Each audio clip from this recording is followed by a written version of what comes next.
Alright, so this is a trade journal to kind of look at December as a whole, see how I did.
So yeah, that was this day, and it just, faded off since then. And then lastly, I had the 20th. 20th was, what was it? CanF. Yeah, this is one where it was a huge opportunity, but I'm just not super comfortable on the low price stocks. So like in hindsight, yeah, I should have sized into it way more. But if this was something like 5 to 10 or 5 to 12, it would have been so much easier for me to put size. But I just have a hard time sizing into these low price stocks. And after that, the 23rd, let's look at that. 23rd was a collection of stocks, and I had a single on AVCT. Yeah, I remember that day. That had a big 2-day run, and then this is actually kind of like, it died mostly early pre-market, so I had a hard time getting as much as I wanted. This was a frustrating trade. Let's look at that for a second. Yeah, so this was on this day, it went from 140 all the way to 280, but this was like early morning, and I only got in here around I think my average was 219, so it wasn't great.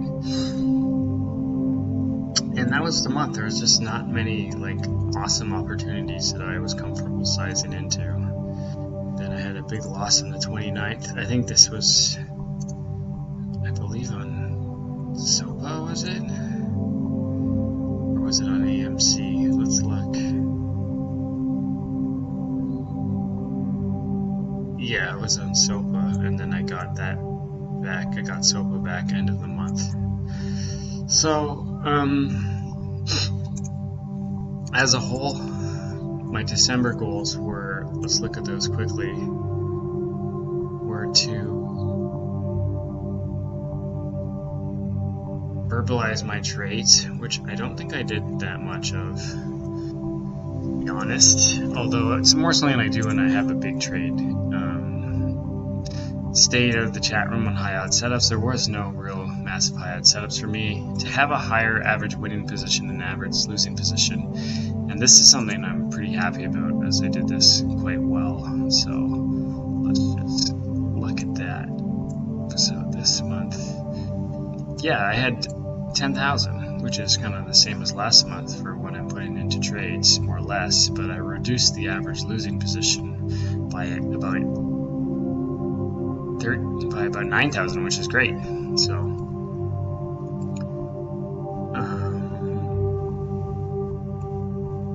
and increase my size on red day, second red day fader subs. I don't have many of those. I guess SOPA end of the month was one of those, and avoid pre-market trading. I did not do that. Maintain small size on thin stocks. More or less I did that. So moving on to this month, my goals are to continue verbalized trading. This helps me avoid like the traps, the dip and rips, or at least avoid putting size into them, which is a big part of why I'm doing better.